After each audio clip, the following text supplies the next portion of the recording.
Rally એટલા માટે કાઢી કે જે અત્યારે યુવાનોની સમસ્યા છે. આખા ગુજરાતમાં યુવાધન જે ડ્રગ લઈ રહ્યું છે, ડ્રગના જે એડિક્ટ બન્યા છે, એના મા બાપ પરેશાન છે, ફેમિલી પરેશાન છે, એ લોકોની કેરિયર છે, એ લોકોએ આગળ જવાનું છે, ભણવાનું છે.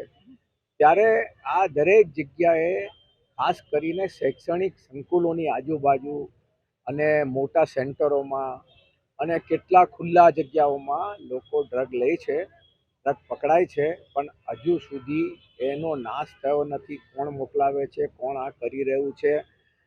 આ ડ્રગ ચિંતા એ વાતની છે કે ગુજરાતનું યુવાધન પંજાબ પૂરતા પંજાબની જેમ યુવાનો ખલાસ નહીં થઈ જાય. આપણા ગુજરાતના મહાત્મા ગાંધી સરદારના ગુજરાતમાં આ યુવાનોનું ભવિષ્ય છે. યુવાનો ભણી રહ્યા છે, ખૂબ મહેનત કરી રહ્યા છે. ત્યારે આ ઝેર જે ફેલાઈ રહ્યું છે તેનો વિરોધ કરવા અને કમિશનરશ્રીને રજૂઆત કરવા આવ્યા છીએ કે જે આ ડ્રગના ડીલરો છે, જે ખુલ્લેઆમ ડ્રગ વેચે છે, એની સામે કડકમાં કડક કાર્યવાહી કરો અને બિલકુલ દેખાવા ન જોઈએ એવી રીતે કાર્યવાહી કરો.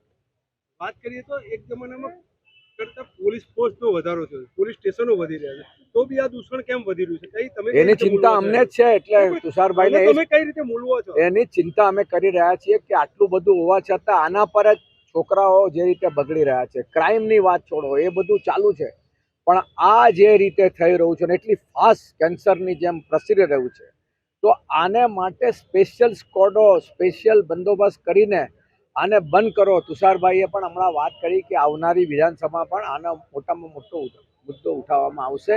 અમને ચિંતા સમાજની છે, ગુજરાતના યુવાધનની છે, અને ગુજરાતના યુવાધનને આપણે જો દેશમાં સૌથી મોટું નામ કરવું હોય તો આ જે રીતે આ યુવાધન બગડી રહ્યું છે એને મહેરબાની કરીને બચાવો.